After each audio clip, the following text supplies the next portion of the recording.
Il disait que les étoiles ne mentent jamais.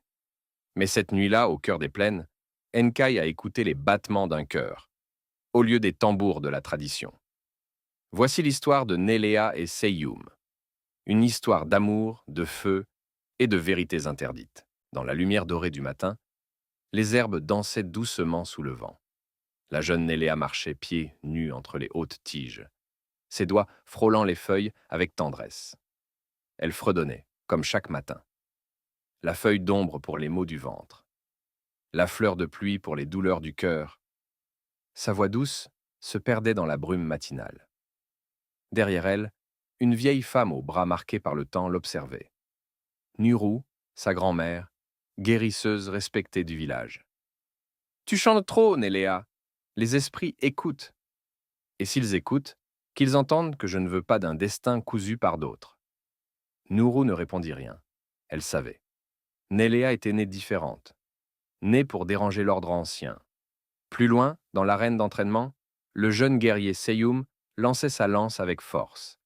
Autour de lui, les cris des autres garçons résonnaient, fiers et puissants. Mais Seyum ne souriait pas. Son regard fuyait toujours vers l'horizon, là où les collines ondulaient, là où marchait Nelea. « Elle n'est pas celle qu'on m'a promise, pensait-il. Mais elle est celle que mon cœur choisit, encore et encore. » La nuit tomba. Une nuit sans lune, où les étoiles semblaient plus brillantes, comme si elles s'étaient rapprochées pour écouter. Dans une grotte cachée, à l'abri des regards, Nelea et Seyum s'étaient retrouvés. Ils se tenaient proches, à peine éclairés par une torche tremblante. « On ne peut pas continuer, » murmura Nelea. « Ton nom est déjà lié. »« Je briserai ces liens, » répondit Seyum. « Je préfère être libre auprès de toi que prisonnier d'un nom. Et si les ancêtres nous punissent, alors qu'ils le fassent, je t'aimerai, même sous leur colère. » Leurs mains se rejoignirent. Le feu crépitait, et dans l'ombre, quelqu'un observait. Mwenzi, la sœur de Seyum, cachée derrière les rochers, serrait les poings. Elle avait tout vu, tout entendu. Elle ne pouvait pas croire que son frère trahissait leur père, leur nom, leur sang. « Je ne laisserai pas ça passer, » souffla-t-elle. Le lendemain soir, dans le cercle sacré du village, le chef Mkala écouta sa fille en silence. Seyum rejette l'alliance sacrée. Il se cache avec la guérisseuse. Le feu au centre du cercle s'éleva, comme un serpent de lumière.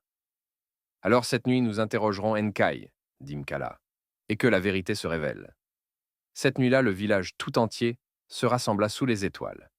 Le feu sacré brûlait haut. Les tambours résonnaient. Au centre du cercle, Nelea. « Avoue ton crime, » dit le chef. « Ce n'est pas un crime d'aimer, » répondit Nelea fière. « C'est un crime de vivre sans écouter son cœur. » « Et toi, Seyum ?» Le jeune guerrier s'avança. « Je l'aime. Ce n'est pas la tribu qui a choisi, c'est moi. » Un silence pesant tomba sur le cercle. Puis, Nuru, la vieille guérisseuse, fit un pas vers le feu. « Il est temps de dire ce qui doit l'être. » Elle leva la main.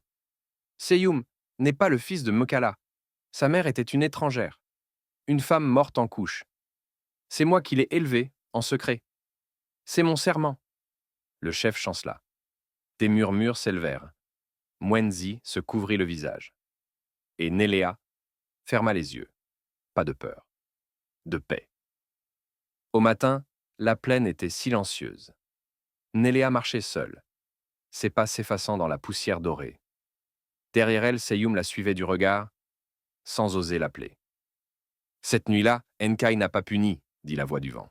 « Il a écouté. Et il a laissé l'amour fissurer la pierre la plus dure, la tradition. »